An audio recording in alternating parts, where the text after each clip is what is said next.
Hello friends, welcome to my YouTube channel School of Knowledge. आज मैं आपके लिए भूगोल विषय से संबंधित पाठ्य योजना लेकर आई हूँ, जिसका प्रकरण है संसाधन। आइए देखते हैं कि संसाधन के लिए पाठ्य योजना कैसे तैयार करेंगे।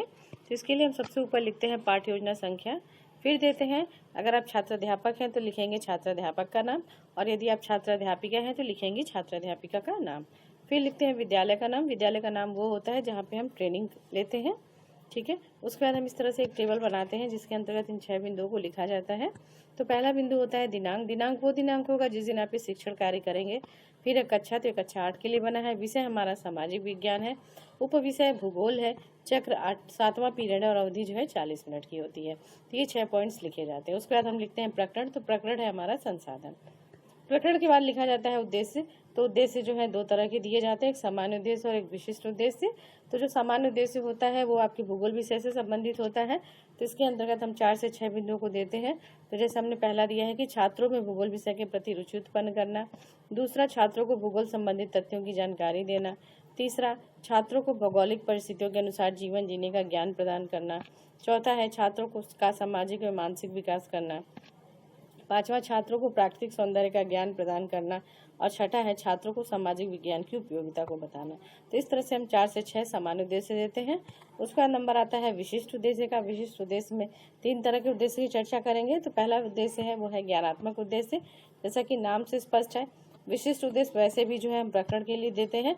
तो ज्ञानात्मक उद्देश्य किसके क्या है, हम प्रकरण के बारे में जानकारी देंगे, यानी कि छात्रों को ज्ञान प्रदान कराएंगे। तो इसके अंतर्गत हम लिखते हैं कि छात्र संसाधन के बारे में जानकारी प्राप्त कर सकेंगे। फिर दूसरा पॉइंट है कि छात्र विभिन्न प्रकार के संसाधनों से परिचित हो सकेंगे, ठीक है। फिर देते हैं बोधात्मक उद्देश्य। बोधात्मक मतलब हमने उनको परिचय करा दिया, तो अब क्या करेंगे, उसके बारे में समझने की कोशिश करेंगे, तो हम देते हैं बोधात्मक उद्देश्य में। तो इसके अंतर्गत हम लिखते हैं कि छात्र विभिन्न संसाधनों को समझ सकेंगे। और दूसरा पॉइंट दिया कि छात्र संसाधनों के प्रकार को समझ सकेंगे। फिर तीसरा पॉइंट है क्रियात्मक उद्देश्य। जैसे हमने उनको बता दिया, स्टूडेंट को ज्ञान प्रदान कर दिया, फिर उन्हें समझा दिया, तब हम क्या चाहेंगे कि छात्र जो है अब खुद उस चीज़ की, हमने कुछ सिखाया तब हम चाहेंगे ना कुछ हमें आउटपुट मिले, कुछ लाभ मिले। तो क्या लाभ मिलेगा हमें, तो लाभ हमको ये मिलेगा कि छात्र विभिन्न प्रकार के संसाधनों का वर्गीकरण कर सकेंगे। और दूसरा पॉइंट है कि छात्र संसाधन के महत्व को लोगों को बता सकेंगे। तो इस तरह से हो गया आपका क्रियात्मक उद्देश्य। उसके बाद हम देते हैं सहायक सामग्री। तो सहायक सामग्री के अंतर्गत हम लिखते हैं कि विभिन्न संसाधनों को प्रदर्शित करता चार्ट पेपर, संकेतक, संसाधनों का अगर आपका मॉडल है तो मॉडल भी दिखा सकते हैं, लपेट, श्यामपट्ट आदि, ये सब जो है सहायक सामग्री हो गई। फिर लिखते हैं पूर्व ज्ञान। तो पूर्व ज्ञान में हम देते हैं कि छात्र अपने दैनिक जीवन में प्रयोग में आने वाली वस्तुओं के बारे में सामान्य जानकारी रखते हैं, ठीक है। उसके बाद हम देते हैं प्रकरण। तो प्रकरण किसी भी पाठ्य योजना का बहुत इंपॉर्टेंट पार्ट होता है, और प्रकरण प्रस्तावना से ही जो है हम प्रकरण निकलवाते हैं।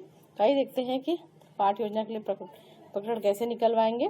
तो पहले इस तरह से हम टेबल बनाते हैं जिसके अंतर्गत ये 3 कॉलम होते हैं। पहला कॉलम है क्रम संख्या, दूसरा छात्र अध्यापक या छात्र अध्यापिका कथन, और तीसरा है छात्र कथन का। तो शिक्षिका प्रश्न करती है कि बच्चों, हम एक स्थान से दूसरे स्थान तक जाने के लिए हम किन किन साधनों का प्रयोग करते हैं। तो बच्चे क्या आंसर करेंगे कि साइकिल, स्कूटर, कार, ट्रेन, हवाई जहाज आदि का प्रयोग करते हैं। फिर शिक्षिका जो बच्चों ने आंसर किया उसी से लेके फिर नेक्स्ट क्वेश्चन तैयार करिए। अच्छा, तो साइकिल, स्कूटर, ट्रेन आदि क्या हमारे लिए उपयोगी है? तो जाहिर सी बात है, हमारा हेल्प कर रहे हैं, हमारे काम आ रहे हैं, हमारी आवश्यकताओं को पूरी कर रहे हैं। तो बच्चे क्या आंसर करेंगे, हाँ ये हमारे लिए उपयोगी हैं। तो फिर हम नेक्स्ट क्वेश्चन पूछेंगे, अच्छा अगर ये उपयोगी है तो ये किस प्रकार से उपयोगी है? तो क्या बताएंगे बच्चे हमें कि क्योंकि ये हमें सुविधा प्रदान करते हैं, इसलिए हमारे लिए कैसे हैं, ये उपयोगी हैं। फिर हमने नेक्स्ट क्वेश्चन किया, जिन्होंने आंसर किया बच्चों ने, कि वे वस्तुएं जो हमें सुविधा प्रदान करने के साथ ही साथ हमारी आवश्यकताओं की पूर्ति भी करती हैं, क्या कहलाती हैं, ठीक है। तो हो सकता है बच्चे आपको आंसर ना दे पाए, अगर यही समस्यात्मक हो सकता है। और इनकेस वो बच्चे आंसर कर देते हैं कि नहीं वो संसाधन कहलाती है, तो अब आप क्या करेंगे, नेक्स्ट क्वेश्चन तैयार करेंगे जो इस वाले आंसर को लेके कि अच्छा तो संसाधन है, तो संसाधन क्या होते हैं, संसाधन के बारे में आप क्या जानते हैं। 1 वर्ड आंसर नहीं, मतलब एक हमने बड़ा क्वेश्चन पूछ लिया कि संसाधन से आपका क्या तात्पर्य है। तो क्या होगा, सर बच्चे कुछ ना कुछ संभावित आंसर देंगे।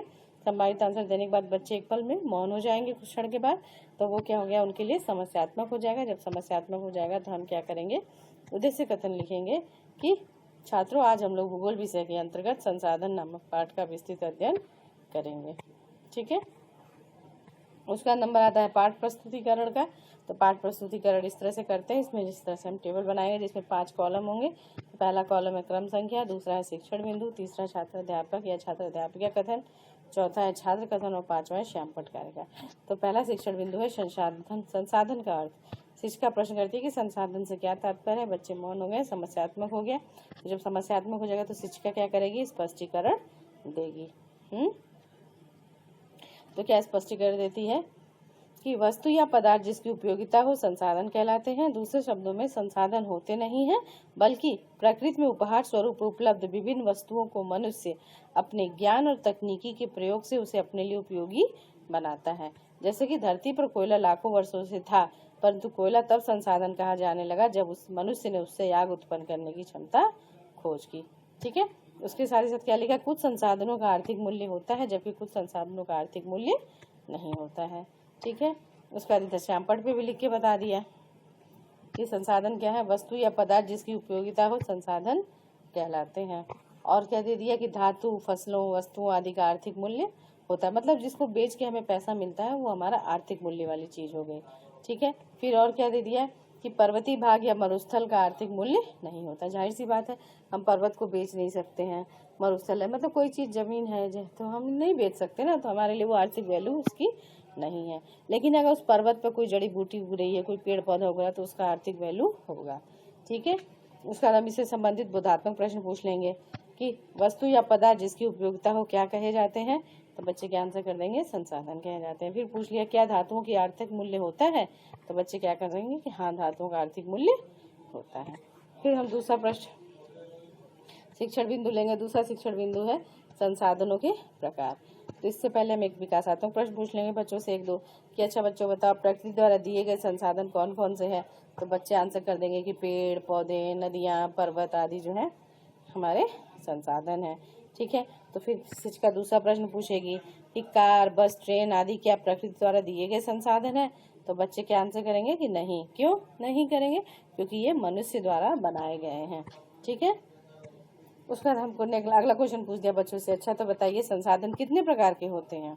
तो बच्चे क्या है, मौन हो जाएंगे, समस्यात्मक हो गया उनके लिए। तो शिक्षिका क्या करेगी, स्पष्टीकरण देगी कि सामान्यतः संसाधन को 3 रूपों में वर्गीकृत किया गया है। तो पहला है प्राकृतिक संसाधन, इसके अंतर्गत सूर्य का प्रकाश, जल, वायु, खनिज पदार्थ, पेड़ पौधे, वन, मृदा आदि आते हैं। दूसरा है मानव निर्मित संसाधन, इसके अंतर्गत इमारतें, सड़क, पुल, बांधे, मशीन, कारखाने, ट्रेन, हवाई जहाज आदि आते हैं। और तीसरा है मानव संसाधन, मतलब मानव खुद में।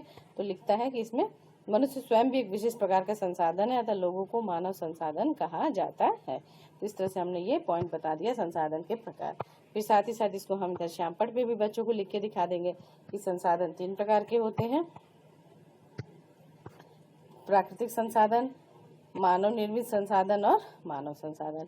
ये 3 संसाधन को लिख के दिखा देंगे बच्चों को।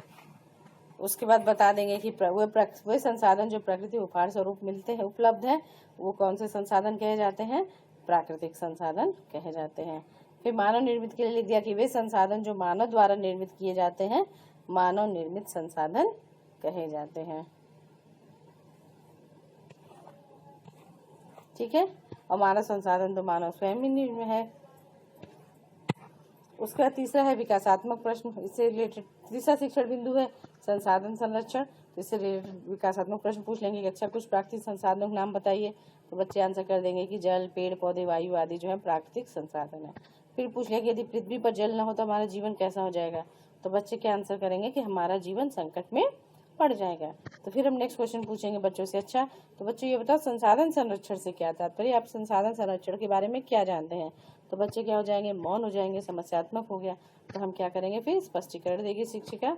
तो क्या शिक्षिका स्पष्टीकरण देती है कि संसाधनों के विवेकपूर्ण उपयोग को ही संसाधन संरक्षण कहते हैं। संसाधन संरक्षण का संसाधनों के प्रयोग को पूर्णतः रोकना नहीं है, बल्कि इस प्रकार से उपयोग करना है कि वर्तमान पीढ़ी के साथ साथ भावी पीढ़ी भी इनसे लाभान्वित हो सके। ऐसा विकास सतत पोषणीय विकास कहलाता है। ठीक है, और फिर लिख दिया कि सतत पोषणीय विकास के क्षेत्र में क्या है कि पृथ्वी का जीवन शक्ति और विविधता का संरक्षण करना। दूसरा है प्राकृतिक संसाधनों के ह्रास को न्यूनतम करना। और तीसरा है पर्यावरण के प्रति व्यक्तिगत व्यवहार और अभ्यास में परिवर्तन लाना। चौथा पॉइंट है मानव जीवन की गुणवत्ता को बढ़ाना। तो इस तरह से हम सतत पोषणीय विकास में ये सारे पॉइंट्स अपना के हम उनकी मदद कर सकते हैं। ठीक है, उसके बाद जो है संसाधन संरक्षण, उसके बाद हम इधर श्यामपट्ट पे बता देंगे बच्चों को कि संसाधन संरक्षण क्या है। संसाधनों के विवेकपूर्ण उपयोग को संसाधन संरक्षण कहते हैं। ठीक है, उसके बाद इससे रिलेटेड विकास बोधात्मक प्रश्न, बोधात्मक प्रश्न है। ठीक है, इससे रिलेटेड बोधात्मक प्रश्न पूछ लिया कि संसाधनों के विवेकपूर्ण उपयोग को क्या कहते हैं, तो बच्चे क्या कहेंगे, संसाधन संरक्षण कहते हैं। फिर दूसरा प्रश्न पूछ लिया कि सतत पोषणीय संसाधन का कोई एक क्षेत्र बताइए, तो बच्चे क्या आंसर कहेंगे, पृथ्वी की जीवन शक्ति और विविधता का संरक्षण करना। ठीक है, तो ये हो गया पॉइंट की हम तीसरा पॉइंट हो गया। ठीक है, अब उसके बाद ये तीन शिक्षण बिंदु हमने ले लिया, तो हमारा प्रस्तुतिकरण खत्म हो गया। उसके बाद हम पुनरावृत्ति प्रश्न पूछते हैं। पुनरावृत्ति में 3 से 4 क्वेश्चन हम देते हैं, 4-5 आप दे सकते हैं छोटे छोटे क्वेश्चन। तो हमने पहला प्रश्न, ये जो पुनरावृत्ति प्रश्न होते हैं आपके तीनों ही शिक्षण बिंदु से लिए जाएंगे। तो पहला प्रश्न हमने पूछ लिया कि संसाधन से क्या तात्पर्य है। दूसरा प्रश्न पूछ लिया कि संसाधन कितने प्रकार के होते हैं, और तीसरा पूछ लिया कि संसाधन संरक्षण से क्या तात्पर्य है। उसके बाद हम श्यामपट्ट सारांश देते हैं, और श्यामपट्ट सारांश में हम पूरी कोशिश करते हैं कि जो हमने पुनरावृत्ति में प्रश्न पूछे उसके आंसर श्यामपट्ट सारांश में जरूर हो। ठीक है, तो जैसे हमारा पहला क्वेश्चन था संसाधन का क्या तात्पर्य है, तो हमने लिख दिया कि संसाधन क्या है, वस्तु या पदार्थ जिसकी उपयोगिता हो संसाधन कहे जाते हैं। फिर दूसरा संसाधन के प्रकार, तो मुख्य 3 प्रकार के होते हैं। प्राकृतिक संसाधन, इसके अंतर्गत क्या आता है, जल, वन, वायु, खनिज आदि आते हैं। फिर है मानव निर्मित संसाधन, जो कि मानव द्वारा निर्मित किए जाते हैं, तो इसके अंतर्गत क्या आया, सड़क, इमारतें, बांध आदि आ गए। और तीसरा मानव संसाधन, जिसमें मानव खुद ही एक संसाधन का कार्य करता है।